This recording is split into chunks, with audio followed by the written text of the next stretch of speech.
vous vous lancez dans la lecture audio de l'analyse littéraire de Comment Wang Fo fut sauvé, célèbre ouvrage de Marguerite de Crayencourt. Au fil de cette lecture, vous découvrirez dans un premier temps une brève mise en contexte de l'œuvre et son auteur. Ensuite, un résumé de l'ouvrage vous sera exposé, suivi d'une analyse des personnages et des points clés du roman. Une fois ces différents points abordés, il ne nous restera plus qu'à conclure cette écoute par quelques questions qui pourront alimenter encore davantage votre réflexion. L'auteur. Née en Belgique de parents français, Marguerite de Crayencourt, mieux connue sous le nom de Marguerite Yourcenar, devient la première femme élue à l'Académie française en 1980. Durant la Seconde Guerre mondiale 1939 à 1945, après avoir beaucoup voyagé, elle part vivre aux États-Unis, sur l'île de Mount Desert, dans le Maine. Elle y enseigne la littérature française ainsi que l'histoire de l'art, et y demeure jusqu'à la fin de sa vie. Marguerite Yourcenar est l'auteure de nombreuses œuvres portant l'empreinte de l'humanisme et de la culture classique dont elle est pétrie, des romans Mémoires d'Adrien, L'œuvre au noir, des essais, des recueils de poésie, des nouvelles orientales, des pièces de théâtre et des traductions. Son écriture se différencie des grands courants novateurs du XXe siècle par un souci du style classique et de la narration. L'œuvre. Les genres littéraires qu'elle privilégie, romans historiques et mémoires autobiographiques, son inspiration mythologique et mystique ainsi que son style classique et épuré rendent l'œuvre de Marguerite Yourcenar atypique parmi la littérature du XXe siècle.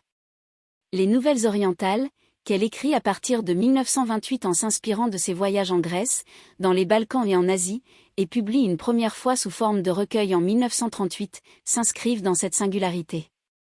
Comment Wang Fo fut sauvé est la première des 10 nouvelles dont est composé ce recueil. Ce titre connaîtra par ailleurs un destin particulier, car Marguerite Yourcenar réalisera elle-même l'adaptation de ce roman à la littérature jeunesse. Résumé. Le disciple. L'histoire prend place dans la Chine médiévale, au royaume de Han.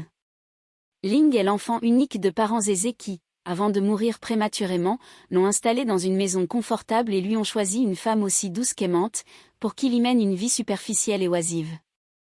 Ling rencontre Wang Fo dans une taverne, tandis que le vieil homme peint un ivrogne. Le peintre prend le jeune homme pour compagnon de soirée, et malgré l'atmosphère populaire, parvient à lui faire percevoir la beauté qui réside en toute chose. En retour, Ling lui offre l'hospitalité. Cette rencontre va complètement bouleverser la vie du jeune Ling. Peu à peu, ce dernier ne se consacre plus qu'au service de l'artiste et de son œuvre. Délaissée, sa jeune épouse en conçoit un tel chagrin qu'elle se pend à la branche d'un arbre. Ling va jusqu'à vendre tout ce qu'il possède pour donner à Wang Fo ce dont il a besoin pour peindre. Une fois la maison vidée de ses richesses, le jeune homme et celui qui est devenu son maître prennent la route. Wang Fo et Ling cheminent au gré des inspirations de l'artiste. Partout où les deux hommes se rendent, la réputation de Wang Fo les précède, le peintre aurait le pouvoir de donner vie à ses peintures.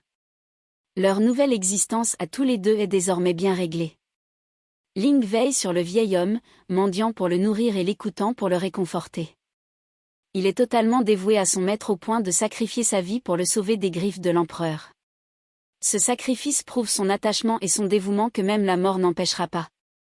En attendant, les deux hommes sont pauvres. Les seuls biens dont ils disposent sont les instruments du peintre tandis que leurs seules ressources sont ses œuvres, qu'il échange contre un peu de nourriture.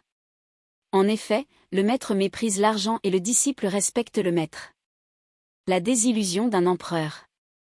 Wang Fo et Ling arrivent bientôt dans la ville impériale. Alors qu'ils passent leur première nuit dans une modeste auberge, des soldats de la garde impériale viennent, à l'aube, les tirer du sommeil pour les arrêter.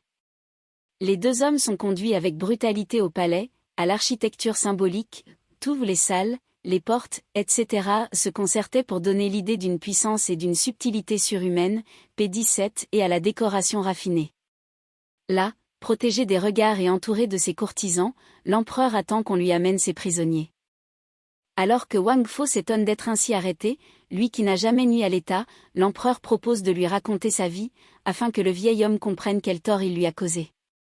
Totalement seul et ignorant du monde extérieur, le jeune empereur a vécu les 16 premières années de sa vie isolé dans une pièce de son palais, avec pour seule compagnie une collection des peintures de Wang Fo rassemblées par son père.